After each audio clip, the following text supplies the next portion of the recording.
বিগত সরকারের সময় রাজনৈতিক বিবেচনায় পাওয়া আগ্নেয়াস্ত্রের লাইসেন্স বাতিল করা হবে বলে জানালেন স্বরাষ্ট্রমন্ত্রী সালাউদ্দিন আহমেদ। সচিবালয়ের বিভিন্ন বাহিনী ও সংস্থার প্রধানদের সঙ্গে বৈঠক শেষে তিনি বলেন, এই সরকারের অগ্রাধিকার আইন শৃঙ্খলা ঠিক করা, পুলিশের সংস্কার ও বাহিনীর মনোবল ফেরাতে সরকার কাজ করবে বলেও জানান মন্ত্রী। শারমিনীরা রিপোর্ট। গেল 18 মাসে মব নামে যে সংস্কৃতি চালু হয়েছে তা কোনোভাবেই প্রশ্রয় দেবে না সরকার। দায়িত্ব নিয়েই গত সপ্তাহে একথা বলেছিলেন স্বরাষ্ট্রমন্ত্রী সালাউদ্দিন আহমেদ।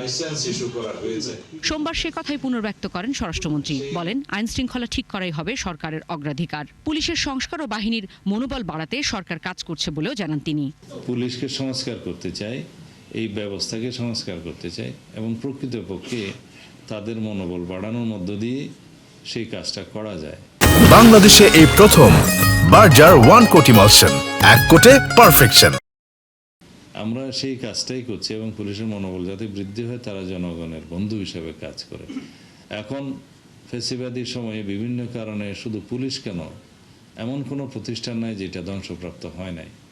সেই একটা ধ্বংসস্তূপ থেকে আমরা উঠে দাঁড়ানোর চেষ্টা করছি। বিভিন্ন বাহিনী ও সংস্থার প্রধানদের সাথে বৈঠক শেষে মন্ত্রী আরও জানান, রাজনৈতিক বিবেচনায় আগ্নেয়াস্ত্রের লাইসেন্স পেলে তা বাতিল করা হবে। ফ্যাসিবাদী সরকারের সময়ে যে সমস্ত আগ্নেয়াস্ত্রের লাইসেন্স ইস্যু করা হয়েছে, সেই আগ্নেয়াস্ত্রের লাইসেন্সগুলো আমরা আবার ভেরিফিকেশন করব।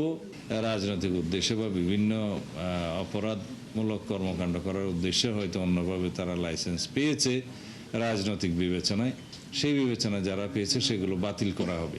বিডিআর হত্যা মামলার পুনঃতদন্ত হবে, এক প্রশ্নের জবাবে জানান স্বরাষ্ট্রমন্ত্রী। পুনঃতদন্ত অথবা একটা কমিশন গঠন করে কমিশনের রিপোর্ট অনুসারে কাজ করব।